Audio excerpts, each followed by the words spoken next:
Pilate, wanting to release Jesus, addressed them again.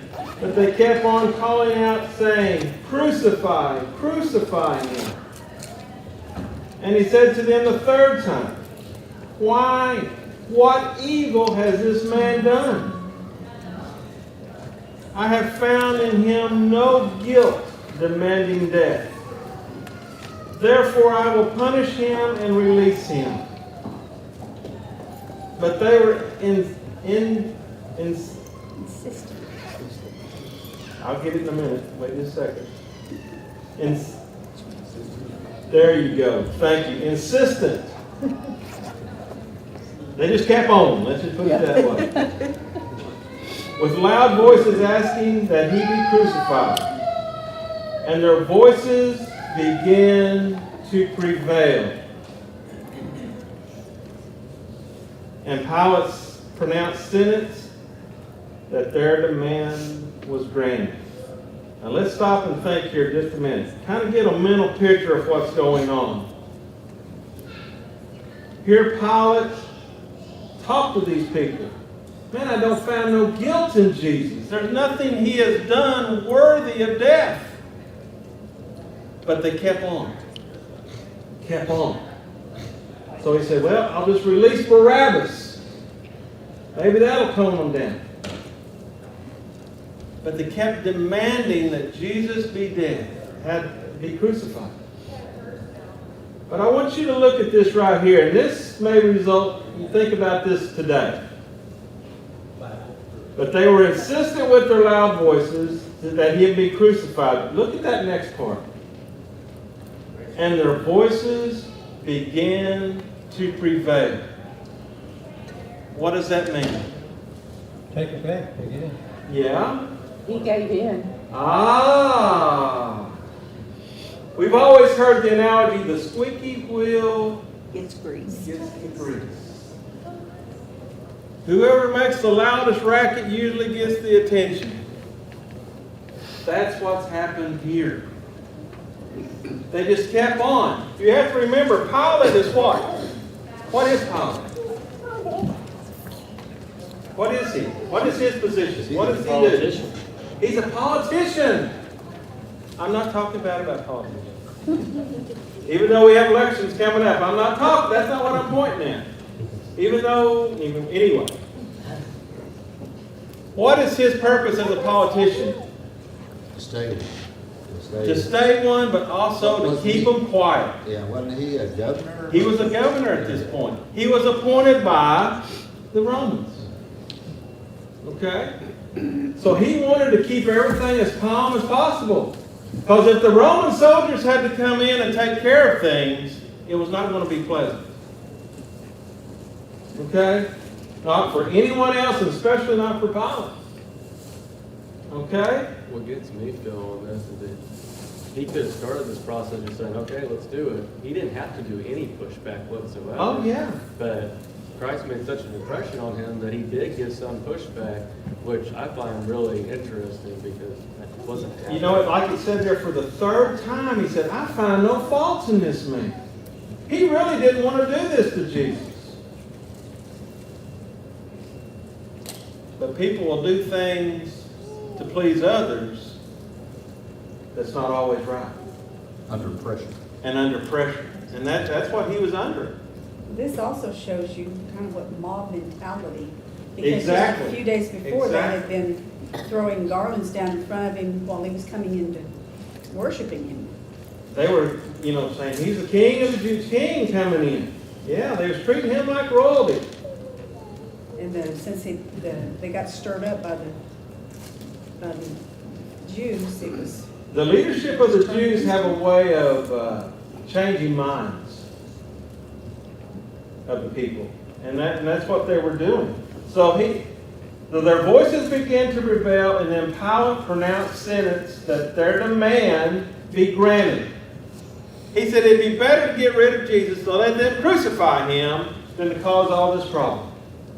And that's what it boiled down to. Maybe this will keep them quiet. Maybe this will calm them people down. Sacrifice Jesus for the greater calm of everything else. And that's how he's looking at it. Hey, Bill, those people must have been crazy to release a murderer in the, Oh, yeah. in the middle. You have to remember, Barabbas was not someone that they thought was a bad guy.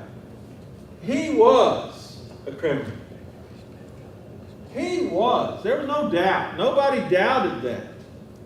He attacked and killed Romans, didn't Yeah, he caused an insurrection, which that right there is bad in itself. But they also called him a murderer. He was convicted of murder. Okay? So he was a known criminal. And he was probably awaiting the same fate. Very possibly.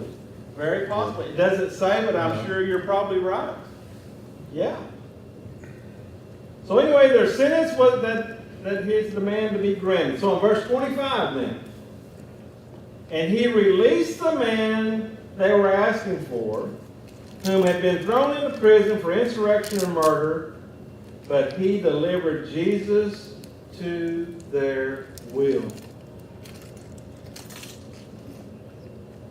That's kind of sad, isn't it? You think about that. Okay, Jesus just calmed the savage beast, we might say. When they led him away, they seized the man, Simon of Cyrene, coming in from the country, and placed on him the cross carried behind Jesus. Of course, you have to remember, Luke don't give all the details of what has led up to this point. Okay? But we know Jesus had finally succumbed, he fell with the weight of the cross. So they had Simon to help carry the cross for Jesus. You have to remember, they did not crucify, they did not execute people inside the city limits. That's the reason he went to Calvary. Right outside the city. So they was expecting Jesus to carry his cross. Wide variety of thoughts of what the cross looked like. How big it was. How much it... All I know is it was big enough that he hung on it. So you can look at that any way you want to. It was a big enough log that he hung on it. Have to be about like a telephone pole. You know what I mean? I don't know. It does, a lot of speculation of what it was. But we do know that for a fact. We'll continue on. Verse 27. And following him, a large crowd of people and of women who were mourning and lamenting over him. Now you stop and think about this. Jesus preached to how many people? All the time he was preaching, was there just a few at a time? Thousands. Multitudes, large crowds when he was preaching. Now, going to be crucified, how many people were following him? A large crowd also. But Jesus, turning to them, said, he's turning to these women, the ones that had followed him, the ones that were crying. This was tearing them up. Daughters of Jerusalem, stop weeping for me, but weep for yourselves and for your children. For behold, the days are coming when they will say, blessed are the barren, and the wombs that have never borne, and the breasts that have never nursed. Then they will begin to say to the mountains, fall on us, and the hills cover us. For if they do these things when the tree is green, what will happen when it is dry? What is Jesus talking about here? What is he saying to these ladies? What is he predicting? Maybe I need to even bring it down. Happen. Do what? He's prophesying what's going to happen. He's telling them what's going to happen to Jerusalem. And he said the Romans are coming. Yeah. It's going to happen. You think it's bad now? Wait. And I've been pondering, which is my problem, but Jesus is in his early 30s, Yes. and Jerusalem destroyed 40 years later. Somewhere in that vicinity, yes. And I'm wondering to myself, those people that were around when Christ was crucified, if they're realizing we did mess up, you know, those that won't buy into Christianity but remain stout Judaism, Yeah. as they see their world coming to an end, I wonder if they think about, this is because we rejected God's Son. I mean, it's always a possibility. It's always a possibility. If you remember later on in the day of Pentecost when Peter was preaching the first sermon, what did he tell them? You people crucified him. You done this. So I would imagine it probably came to heart down the road. Yeah. You know, that thought is supposition, but it makes me think about at the end of time, you know, he says every knee will bow and every tongue shall confess.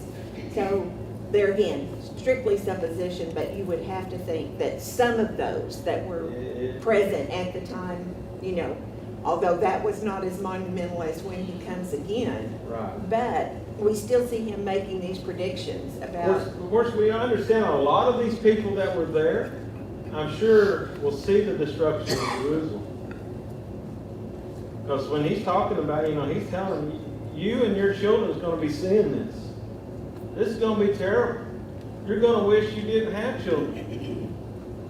You're going to wish that the mountains would fall on you.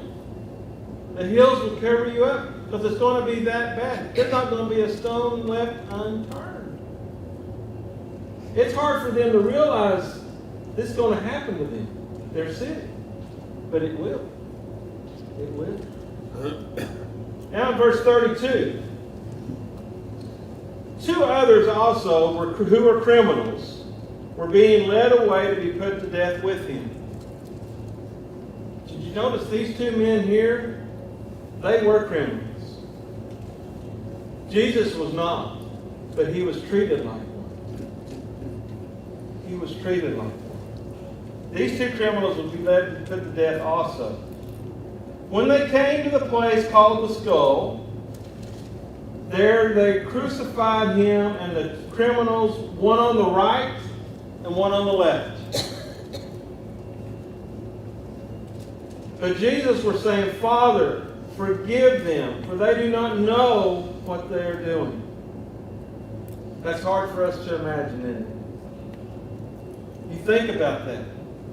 Here Jesus was enduring all this pain, all this agony, and this is what he said. Forgive them, for they don't know what they're doing. How many of us could say something like that? Just a thought. Just think about that. And they cast lots, dividing up his garments among themselves. They were gambling over his clothes. That's hard to think about, isn't it?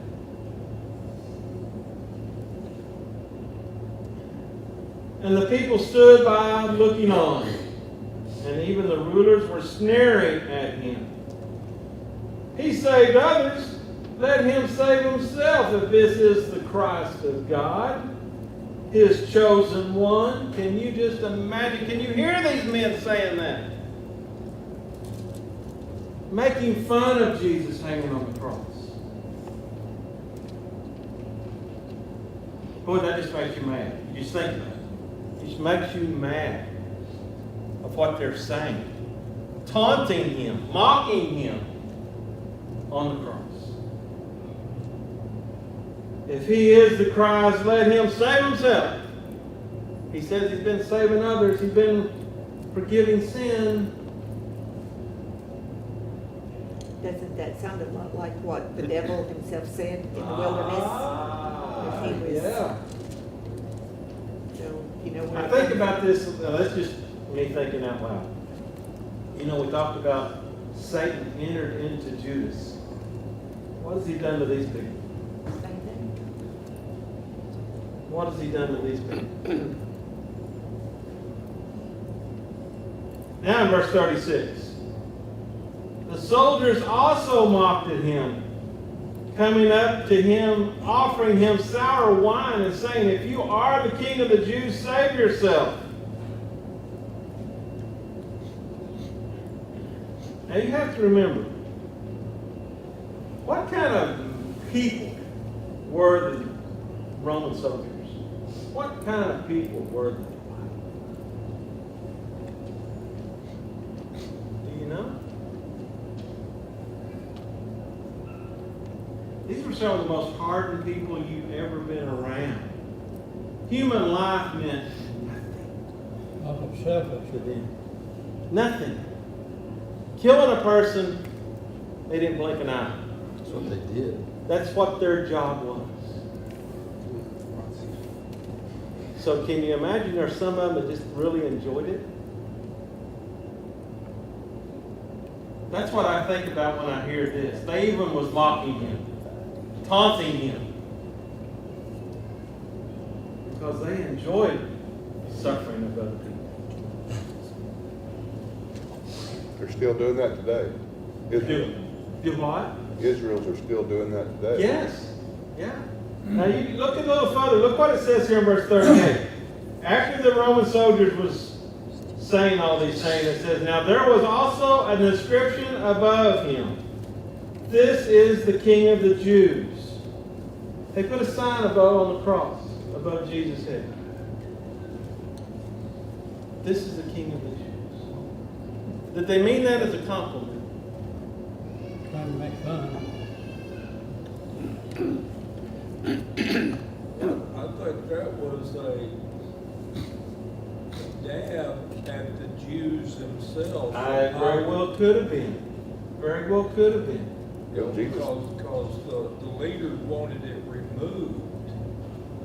And Pilate they left it up there. Yeah. My Bible says that it has 3 different languages in it. They wanted everybody to be sure and understand it. Yeah, Well, Pilate asked him, Hebrew. that's right. Pilate asked him, "Are you the king of the Jews?" Yes. He said, "It is as you Did say." you say? Yeah. He didn't disagree with So it. he was, "Okay, you're the king of the Jews, all right then." But it wasn't intended as a compliment. It was a jab. Because look at verse 39 now. One of the criminals who were hanged there was hurling abuse at him, saying, "Are you not the Christ? Save yourself and us." One of the criminals that were hanging on a cross beside Jesus said this. Can you imagine what kind of person that was? We knew he was a criminal.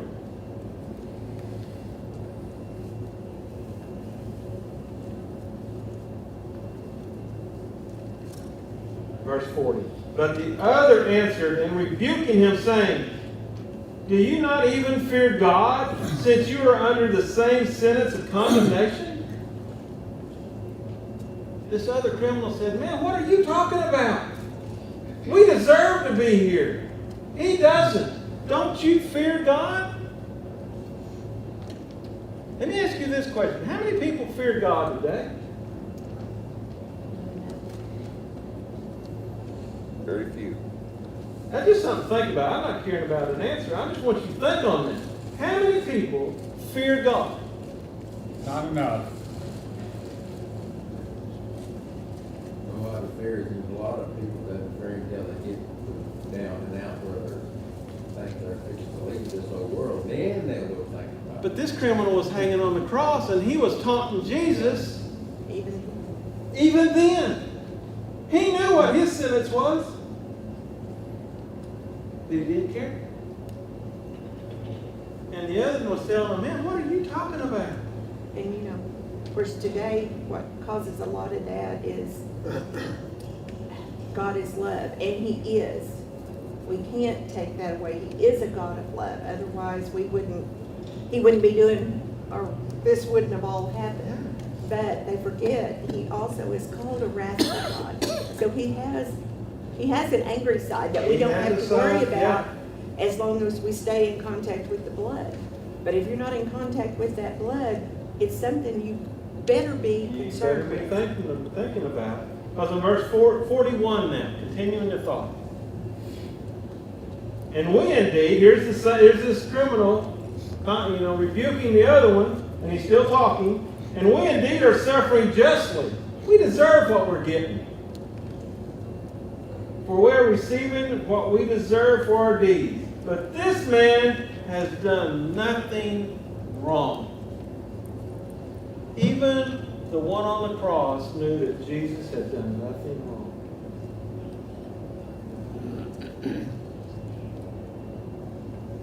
And he was saying, Jesus, remember me when you come in your kingdom.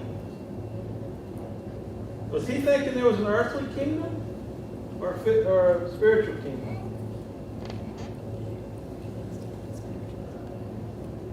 He was dying, so he must have thought spiritual. It could have been, yeah. Yeah.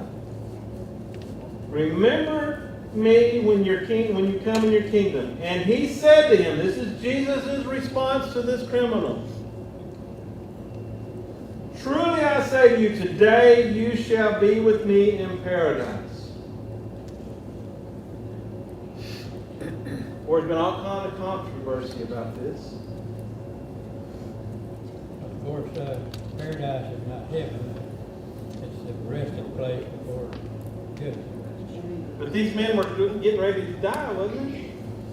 Okay, so what does that tell us? It's not What on does this this all earth. say to us? That's kind of like repentance. See? Okay. Who are we talking about here? Jesus. This is the Christ. This is Jesus. Can he not forgive sin? Can he not do anything? All power.